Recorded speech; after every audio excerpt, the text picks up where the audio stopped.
Você gostaria de ouvir a declaração mais dogmática que Jesus fez? Ele fez a seguinte declaração sobre ele próprio durante a conversa com o Rabi Nicodemos. Presumo que você já esteja familiarizado com esta conversa registrada no capítulo 3 de João. Nicodemos foi visitar Jesus à noite e Jesus falou que ele deveria nascer. Mas essa conversa não terminou com a questão do novo nascimento, você já percebeu isso? Naquela ocasião, Jesus fez sua declaração mais dogmática a respeito de si mesmo. Esta declaração começou no versículo 14 do capítulo 3 do Evangelho de João. E diz assim: Da mesma forma como Moisés levantou a serpente no deserto, assim também é necessário que o Filho do Homem seja levantado, para que todo o que nele crer tenha vida eterna. Porque Deus amou tanto o mundo que deu o seu Filho unigênito para que todo o que nele crer não pereça, mas tenha a vida eterna. Pois Deus enviou o seu Filho ao mundo não para condenar o mundo, mas para que este fosse salvo por meio dele. Quem nele crê não é condenado, mas quem não crê já está condenado, por não crer no nome do Filho unigênito de Deus. Eu gostaria de iniciar agora com você uma série de estudos que chamei de Os Valores de Cristo. Com este nome, refiro-me ao sistema de valores de Jesus Cristo quando ele esteve neste mundo. Jesus viveu uma vida perfeita e estabeleceu diante de nós um sistema de valores que correspondia aos valores de Deus. O que eu gostaria de fazer com esta série de estudos é seguir Jesus por todos os evangelhos. E quando o ouvirmos identificando um valor, gostaria que nós confessássemos este valor para nós mesmos, dizendo a mesma coisa que Jesus disse a respeito dele. Declare a mesma coisa que Jesus declarou sobre esse valor. Chamamos estes valores todos de sistema de valores. No Sermão da Montanha, Jesus disse que se quisermos realmente saber qual é o nosso sistema de valores, devemos observar como gastamos nosso tempo, dinheiro e energia. Estas coisas mostrarão a você quais são os seus valores. Todos nós temos nossos valores e quando Jesus viveu uma vida perfeita, já que ele era Deus em carne, de acordo com seu ponto de vista, além de nos apresentar como um retrato do homem perfeito, com uma vida perfeita, Jesus também definiu um sistema perfeito de valores, os valores de Deus.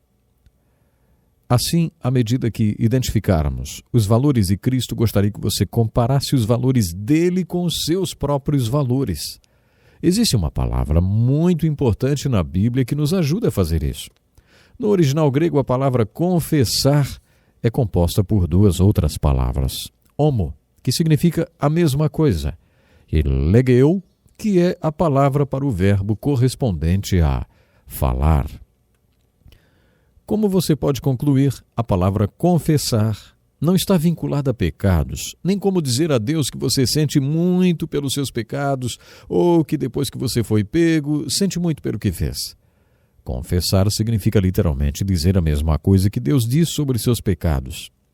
Se você conhece a palavra de Deus e está convencido pelo Espírito Santo, você sabe o que Deus pensa e o que ele diz a respeito do seu comportamento. Confessar significa o mesmo que concordar com Deus e dizer o mesmo que ele diz sobre o seu pecado. O Novo Testamento nos ensina a confessarmos Jesus Cristo. Agora, se a palavra confessar significa dizer a Deus que você sente muito, não dá muito certo usarmos esse conceito para a expressão confessar a Jesus Cristo. Por outro lado, se você entender que a palavra confessar significa dizer a mesma coisa que falar a mesma coisa, então faz sentido usar a expressão confessar a Jesus Cristo. Nosso objetivo com a série de estudos Valores de Cristo é que você confesse Jesus Cristo em cada um de nossos programas. Quando percebermos que Jesus identificou um valor, fez referência a algum valor, então diremos mesma coisa. Queremos que você diga a mesma coisa que Jesus disse referente a este valor. Queremos que você dê o mesmo valor que Jesus deu sobre uma determinada coisa. Nesta declaração dogmática de Jesus, ele está dando um valor tremendo a si mesmo. Creio que este texto seja um bom ponto de partida para falarmos sobre valores de Cristo.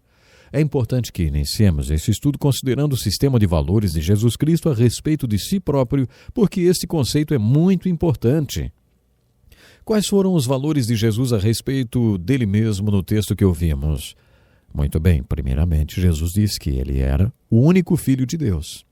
Quando declaramos o versículo que é conhecido por todos, o versículo 16, observamos que Jesus não está dizendo ser um Filho de Deus, de forma que nos desse autoridade de nos considerarmos filhos de Deus. No capítulo 1 do Evangelho de João, lemos no prólogo que um dos propósitos para os quais Jesus Cristo veio ao mundo foi para dar àqueles que creem nele e que nasceram de novo o direito de serem filhos de Deus. Eu não acho que só porque fomos criados por Deus somos também filhos de Deus. Se este fosse o caso, Jesus não precisaria ter vindo ao mundo. Ele veio para que tivéssemos a autoridade de sermos considerados filhos de Deus por meio da fé e do novo nascimento. Por isso, se cremos e somos nascidos de novo, temos o direito de sermos chamados filhos de Deus. Mas quando Jesus afirmou que era o único Filho de Deus, ele estava declarando muito mais do que isso. A palavra único é uma palavra funcional. Esta palavra significa que ele era o Filho de Deus de uma maneira que ninguém mais poderia ou poderá ser. Quando Jesus ora a Deus Pai, no capítulo 17 do Evangelho de João, ele ora o seguinte: E agora, Pai, glorifica-me junto a ti, com a glória que tinha contigo antes que o mundo existisse. Você viu só? Antes do mundo existir, Jesus já existia. Ele não é apenas o Jesus histórico que nasceu na noite de Natal e viveu 33 anos. Jesus, o Cristo, sempre existiu junto com o Deus Pai. Por isso chamamos também de Cristo pré-encarnado, que sempre existiu. Ele era o único Filho de Deus nesse sentido, e isso nós jamais poderemos dizer de nós mesmos. Mas Jesus não parou por aí ao falar dos valores que incidem sobre ele. Ele também afirmou a Nicodemos que era rabi em Israel e que deveria entender destas coisas, que como único Filho de Deus, ele tinha de ser levantado. Isso significava ser crucificado. Ele tinha de ser levantado na cruz como Moisés levantou a serpente no deserto. É claro que Nicodemos deveria estar familiarizado com isso. Quando, depois de ter reclamado e lamentado, o povo foi mordido por serpentes e começou a morrer, Deus ordenou a Moisés que erigisse um mastro no centro do acampamento e colocasse nele uma serpente de bronze. Uma notícia se espalhou para todos os que estavam morrendo picados pelas serpentes. Aqueles que olhassem para a serpente de bronze seriam curados. Alguns disseram que aquilo era impossível, não creram e acabaram morrendo por causa das picadas das serpentes. Mas outros se arrastaram ou foram carregados até um lugar de onde então pudessem olhar para a serpente de bronze e realmente foram curados. Esta é uma história, um dos milagres do Velho Testamento do qual Jesus faz uma alegoria.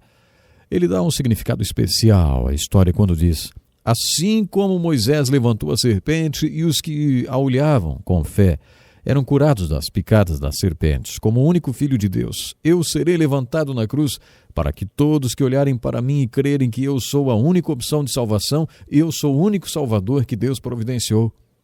E Jesus deu mais um passo. Ele afirmou no versículo 17, isso não é verdade apenas para vocês individualmente, mas a solução para todo o mundo. Deus não me enviou para condenar o mundo, mas para que através de mim o mundo seja salvo.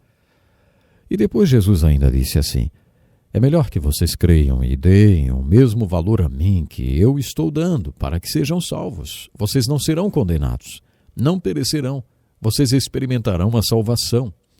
Jesus fez estas declarações a respeito de si mesmo quando estava tendo aquela conversa com Nicodemos a respeito do novo nascimento. Nicodemos tinha perguntado 2 vezes como tudo isso poderia acontecer. Ouça esta versão da primeira resposta de Jesus. Primeiro, se você está tentando entender a atuação de Deus no novo nascimento de Nicodemos, você nunca irá obter a resposta, porque a parte de Deus no novo nascimento é como o vento. Não dá para dizer de onde ele vem, nem para onde vai. Assim é todo aquele que é nascido do Espírito. Não dá para compreender como Deus age. Mas, na segunda vez, Jesus respondeu a pergunta de Nicodemos mais ou menos assim, Se você quer entender qual é a sua atuação do novo nascimento, eu posso responder com uma palavra apenas: crendo. Agora, se você quiser destrinchar essa resposta um pouco mais, a resposta é: dê o mesmo valor ao único Filho de Deus que o Filho de Deus dá a si mesmo. Em outras palavras, quando você olha para Jesus Cristo, você tem de falar a mesma coisa que ele diz a respeito dele mesmo e considerar o seu sistema de valores. Procure identificar o valor que Jesus dá a ele mesmo e fale a mesma coisa que ele fala a respeito de si próprio. Diga: creio que Jesus Cristo é o único Filho de Deus. Creio que, como único Filho de Deus, quando morreu na cruz, ele foi minha única esperança de ter salvação. Além de acreditar nesta verdade para a minha vida, creio que ela é válida para todo mundo. Tiago perguntou: de onde vêm as guerras e contendas que há entre vocês? Não vêm das paixões que guerreiam dentro de vocês? Sempre haverá guerras neste mundo. As Nações Unidas estimam cerca de 40 ou 50 guerras simultâneas. Todas essas guerras, todos esses problemas vêm de uma única fonte: o pecado. O pecado é o grande problema do mundo. Nesse texto de João, Jesus declara que ele é quando determina o seu valor. Ele afirma que não é apenas a única esperança como salvação do pecado, mas ele também é a única esperança do mundo, porque sua morte na cruz é a solução para o problema do pecado no mundo. Depois de ter visto o valor que Jesus determina para ele mesmo, será que você não gostaria de confessar esse valor?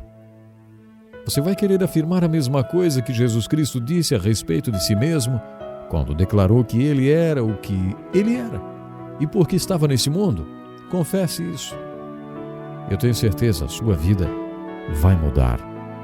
Você vai marcar um verdadeiro encontro com Cristo e poderá viver esse verdadeiro encontro eternamente. Programe-se para estar conosco no próximo encontro com a palavra. Temos muito a aprender com os valores de Cristo. Até lá, Deus lhe abençoe. Agradecemos a Deus pela oportunidade de estudarmos a Bíblia aqui no Encontro com a Palavra. Até o nosso próximo programa. Que Deus lhe abençoe.